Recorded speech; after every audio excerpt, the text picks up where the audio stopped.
ليه محتاجة حد في حياتي رغم اني بشتغل وبدرس ومش فاضية، بس برضه عندي نفس الاحساس؟ عشان ده الطبيعي. ان احنا عندنا احتياجات جسدية ونفسية. اكتر حاجة بتشبعها هي العلاقة، وبالتالي احساسك ان انت محتاجة حد هيفضل موجود معاكي طول العمر. طيب ايه الحل؟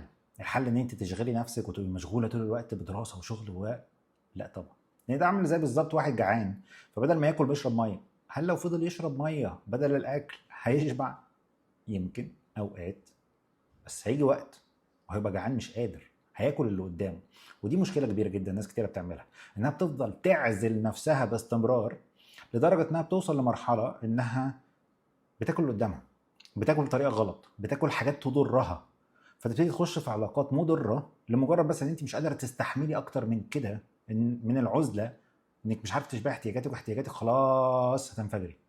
وبالتالي الحل ايه؟ الحل ان انت تعزلي نفسك لحد ما توصلي للمرحله دي؟ لا. الحل ان انت تخش في علاقات وخلاص عشان تشبعي احتياجاتك؟ لا. الحل ان انت تحضري اكلك، تحضري الطريقه المناسبه لسد الاحتياجات. يعني انت دلوقتي عارفه ان انت كده كده هتاكلي، فلو فضلتي مستنيه ان انت عشان تاكلي تجوعي وتوصلي لمرحله الجوع الصارخ فتبتدي تحضري الاكل، ده مش منطقي.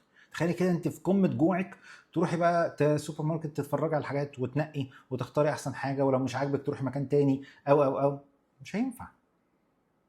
انما علشان تقدري ان انت تاكلي وتبقي قادره تختاري الاكل، مش ان انت تجبري على اكل معين، يعني تقدري تختاري العلاقه المناسبه الصحيه اللي تشبعي منها احتياجاتك، ان انت تحضري نفسك. تحضري نفسك ازاي؟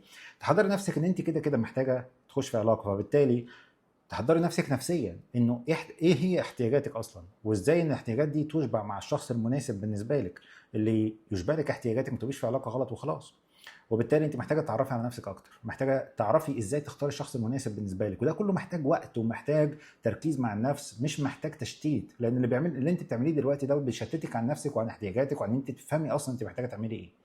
فانت عندك وقت بتضيعيه، بتضيعيه في الشغل، بتضيعيه في المشغوليه عن نفسك، عن احتياجاتك اللي انت كده كده هتحتاجيها. فبالتالي النصيحه اللي اقدر اقدمها لك ان انت ابتدي من بدري، ان انت اقعدي مع نفسك واعرفي ايه هي احتياجاتك النفسيه والجسديه اللي انت بتمر بيها، ازاي ان انت تختاري الشخص المناسب اللي يشبع فعلا احتياجاتك، وتاخدي الموضوع واحده واحده علشان ما تستعجليش. فدلوقتي انت قادره تتحكمي في احتياجاتك، فرصه كويسه. بعد كده هيبقى كل مره انت احتياجاتك بتبقى ألمها أشد عليك لأن الجوع بيزيد، فبلاش توصلي لمرحلة يعني الجوع الصارخ، فتلاقي نفسك ان انت اصلا مخك مشوش مش عارفه تختاري اساسا. فركزي مع نفسك، اشتغل على نفسك، ده احسن توقيت.